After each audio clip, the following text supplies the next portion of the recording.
Welcome to Anil Telugu education. ఈరోజు మనం వాక్యాలలో భాగంగా ముఖ్యమైనటువంటి ప్రశ్నను చూద్దాం. మొదట ఫస్ట్ క్వశ్చన్, నువ్వు పాఠం చదువు అనేది ఏ వాక్యం? ఆప్షన్ ఏ సందేహార్థక వాక్యం, ఆప్షన్ బి ప్రశ్నార్థక వాక్యం, ఆప్షన్ సి విద్యార్థక వాక్యం, ఆప్షన్ డి ప్రార్థనార్థక వాక్యం. The right answer is option C విద్యార్థక వాక్యం. ఎందుకు? నువ్వు పాఠం చదువు అనేది మన విధి కాబట్టి అది విద్యార్థక వాక్యం అనేది అవుతుందన్నమాట. నెక్స్ట్ రెండవ ప్రశ్న, ఆహా ఆ చెట్టు ఎంత పొడవుగా ఉందో అనేది ఏ వాక్యం? ఆహా ఆ చెట్టు ఎంత పొడవుగా ఉందో అనేది ఏ వాక్యం? ఆప్షన్ ఏ ప్రశ్నార్థక వాక్యం, ఆప్షన్ బి నిశ్చయార్థక వాక్యం, ఆప్షన్ సి ఆశ్చర్యార్థక వాక్యం, ఆప్షన్ డి నిషేధార్థక వాక్యం. The right answer is option C ఆశ్చర్యార్థక వాక్యం.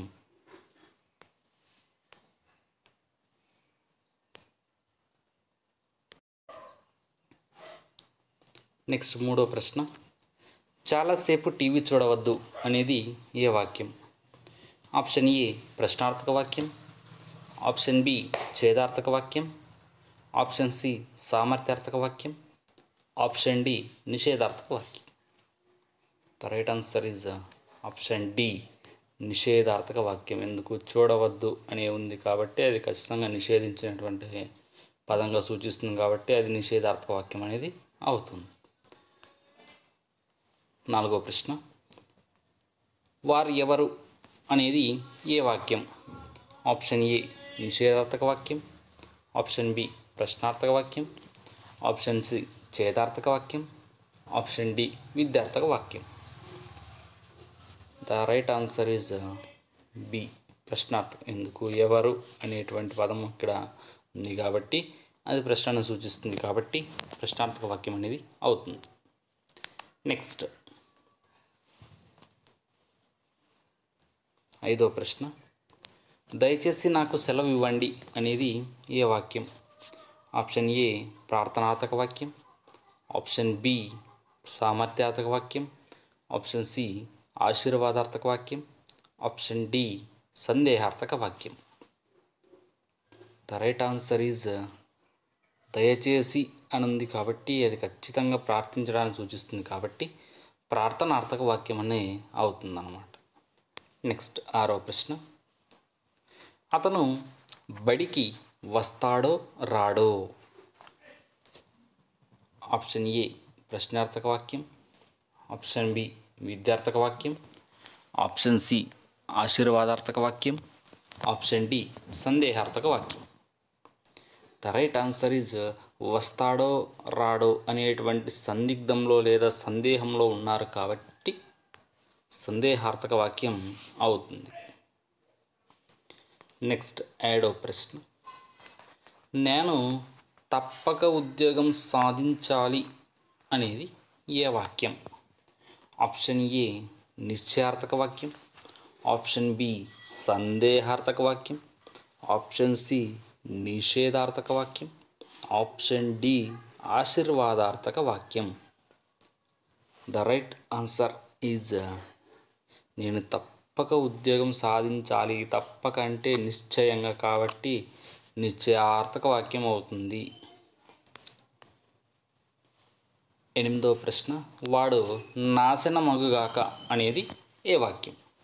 ఆప్షన్ ఏ విద్యార్థక వాక్యం, ఆప్షన్ బి నిషేధార్థక వాక్యం, ఆప్షన్ సి శాపనార్థక వాక్యం, ఆప్షన్ డి ప్రశ్నార్థక వాక్యం.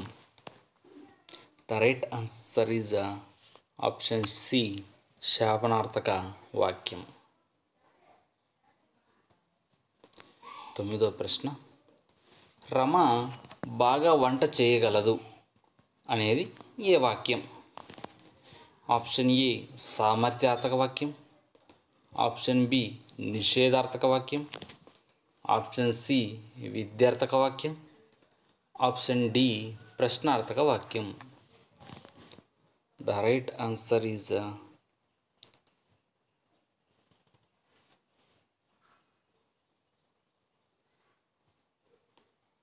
ఆప్షన్ ఏ సామర్థ్యార్థక వాక్యం.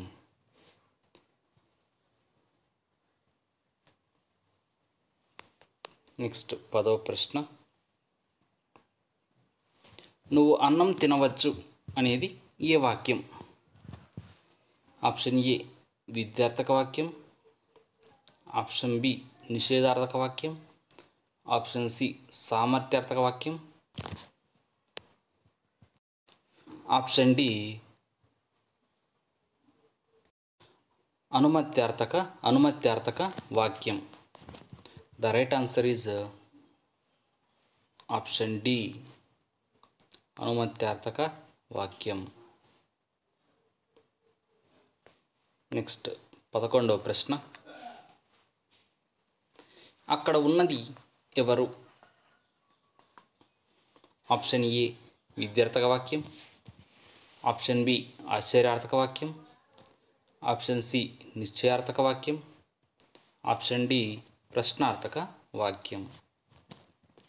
ద రైట్ ఆన్సర్ ఈజ్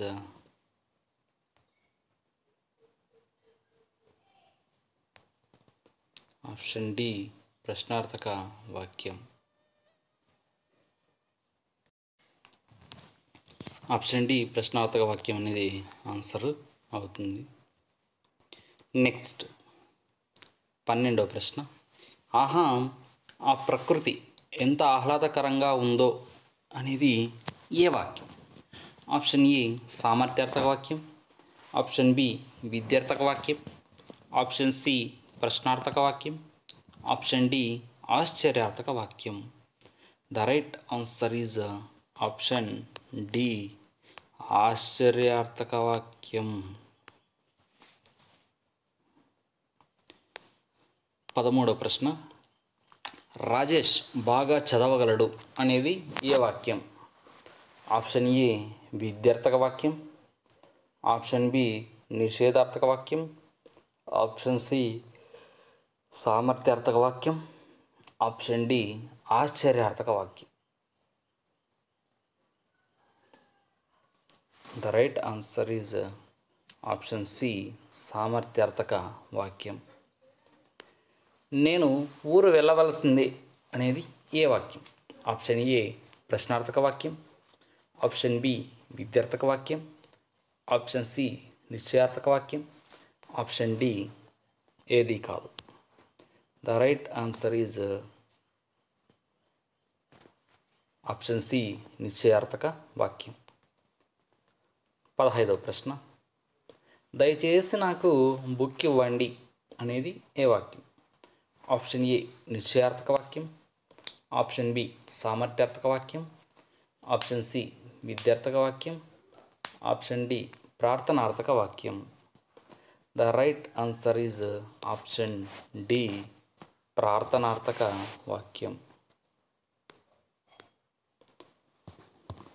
16వ ప్రశ్న, మా అక్క ఈరోజు వస్తుందో రాదో అనేది ఏ వాక్యం? ఆప్షన్ ఏ సందేహార్థక వాక్యం, ఆప్షన్ బి నిశ్చయార్థక వాక్యం, ఆప్షన్ సి ప్రశ్నార్థక వాక్యం, ఆప్షన్ డి ఆశ్చర్యార్థక వాక్యం. ద రైట్ ఆన్సర్ ఈజ్ ఇక్కడ సందేహాన్ని సూచిస్తుంది కాబట్టి సందేహార్థక వాక్యం.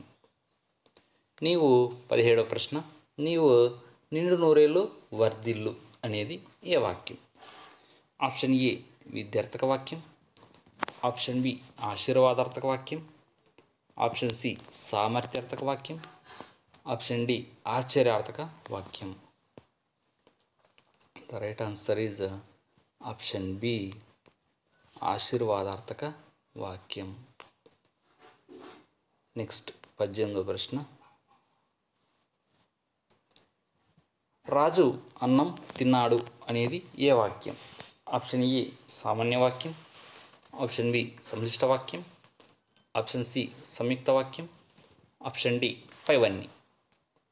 ద రైట్ ఆన్సర్ ఈజ్ సామాన్య వాక్యం. ఎందుకు అంటే ఇక్కడ ఒకే ఒక సమాపక క్రియ ఉన్నది కాబట్టి, అంటే ఒకే ఒక సమాపక క్రియ ఉంటే అది సామాన్య వాక్యం అవుతుంది అన్నమాట. కాబట్టి ఆప్షన్ ఏ సామాన్య వాక్యం ఈజ్ రైట్ ఆన్సర్. 19వ ప్రశ్న, శివాని పాట పాడింది, శివాని డ్యాన్స్ చేసింది. దీన్ని సంక్లిష్ట వాక్యంగా మారిస్తే శివాని పాట పాడలేదు, డ్యాన్స్ చేయలేదు. ఆప్షన్ బి శివాని పాట పాడింది, డ్యాన్స్ చేసింది. ఆప్షన్ సి శివాని పాట పాడుతూ డ్యాన్స్ చేసింది. ఆప్షన్ డి శివాని పాట పాడింది, డ్యాన్స్ చేయలేదు. సో ఇందులో రైట్ ఆన్సర్ ఈజ్ శివాని పాట పాడుతూ డ్యాన్స్ చేసింది. ఎందుకు అంటే పాడుతూ అనేది అసమాపక్రియ అవుతుంది, చేసింది అనేది సమాపక్రియ అవుతుంది. ఒక వాక్యంలో ఒక సమాపక్రియ ఉండి ఒకటి లేదా అంతకంటే ఎక్కువ సమాపక్రియలు ఉంటే అది సంక్లిష్ట వాక్యం అవుతుంది. కాబట్టి option C is right answer. Raju అన్నం తిని బడికి వెళ్ళాడు అనేది ఏ వాక్యం? ఆప్షన్ ఏ సామాన్య వాక్యం, ఆప్షన్ బి సంక్లిష్ట వాక్యం, ఆప్షన్ సి సంయుక్త వాక్యం, ఆప్షన్ డి ఏది కాదు. The right answer is option B సంక్లిష్ట వాక్యం. నెక్స్ట్ 21వ ప్రశ్న. విజయ్ బస్సు ఎక్కాడు, ఊరికి వెళ్ళాడు అనేది ఏ వాక్యం? ఆప్షన్ ఏ సామాన్య వాక్యం, ఆప్షన్ బి సంక్లిష్ట వాక్యం, ఆప్షన్ సి సంయుక్త వాక్యం, ఆప్షన్ డి ఏది కాదు. The right answer is option C సంయుక్త వాక్యం. నెక్స్ట్ 22వ ప్రశ్న. సాయి బడికి వెళ్ళి చదువుకుంది అనేది సామాన్య వాక్యంగా మారిస్తే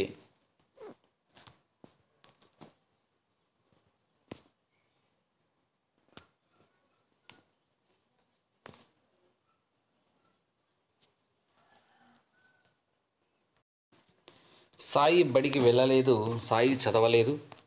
ఆప్షన్ బి సాయి బడికి వెళ్ళింది, సాయి చదువుకుంది. ఆప్షన్ సి సాయి బడికి వెళ్ళలేక చదవలేదు. ఆప్షన్ డి ఏది కాదు. ద రైట్ ఆన్సర్ ఈజ్ ఇక్కడ రెండు సామాన్య వాక్యాలుగా విభజించినామన్నమాట. Option B is right answer. ఎందుకు? సాయి బడికి వెళ్ళింది, ఇక్కడ ఒకే సమాపక్రియ ఉంది కాబట్టి ఇక్కడ ఒక సామాన్య వాక్యం. సాయి చదువుకుంది, చదువుకుంది అనేది ఒకే క్రియ కాబట్టి అది కంప్లీట్ అయిపోయింది కాబట్టి అది కూడా ఒక వాక్యంగా మనము చెప్పుకోవచ్చు. రెండు కూడా సామాన్య వాక్యాలు. నెక్స్ట్ 23వ ప్రశ్న. రాముడు అన్న, లక్ష్మణుడు తమ్ముడు. దీన్ని సంయుక్త వాక్యంగా మారిస్తే ఆప్షన్ ఏ రాముడు అన్న, లక్ష్మణుడు తమ్ముడు కాదు. ఆప్షన్ బి రామలక్ష్మణులు అన్నదమ్ములు. ఆప్షన్ సి రాముడు తమ్ముడు, లక్ష్మణుడు అన్న. ఆప్షన్ డి పైవేవి కాదు. ద రైట్ ఆన్సర్ ఈజ్ రామలక్ష్మణులు అన్నదమ్ములు. Option B. నెక్స్ట్ 24వ ప్రశ్న. సరిత బడికి వెళ్ళింది, ఇంటికి రాలేదు. దీన్ని సంయుక్త వాక్యంగా మారిస్తే ఆప్షన్ ఏ సరిత బడికి వెళ్ళి ఇంటికి వచ్చింది. ఆప్షన్ బి సరిత బడికి వెళ్ళి ఇంటికి రాలేదు. ఆప్షన్ సి సరిత బడికి వెళ్ళింది కానీ ఇంటికి రాలేదు. ఆప్షన్ డి పైవన్నీ. The right answer is Saritha బడికి వెళ్ళింది కానీ ఇంటికి రాలేదు. ఇది సంయుక్త వాక్యం అవుతుంది. నెక్స్ట్ రవి అన్నం తిని పడుకున్నాడు. ఈ వాక్యం ఏది? ఆప్షన్ ఏ సామాన్య వాక్యం, ఆప్షన్ బి సంక్లిష్ట వాక్యం, ఆప్షన్ సి సంయుక్త వాక్యం, ఆప్షన్ డి పైవన్నీ. ద రైట్ ఆన్సర్ ఈజ్ సంక్లిష్ట వాక్యం. ఎందుకు? ఇక్కడ తిని అనేది అసమాపక్రియ అవుతుంది, ఇక్కడ పడుకున్నాడు అనేది సమాపక్రియ అవుతుంది. ఒక వాక్యంలో ఒక అసమాపక్రియ ఒక సమాపక్రియ ఉంటే అది సంక్లిష్ట వాక్యం అవుతుంది అన్నమాట. సో ఇది ముఖ్యమైనటువంటి వాక్యాల్లో ముఖ్యమైనటువంటి ప్రశ్నలుగా మనం చెప్పుకోవచ్చు. సో నా వీడియో కనుక మీకు నచ్చినట్లయితే తప్పకుండా లైక్ చేయండి, షేర్ చేయండి, సబ్స్క్రైబ్ చేయండి. So thanks for watching this video.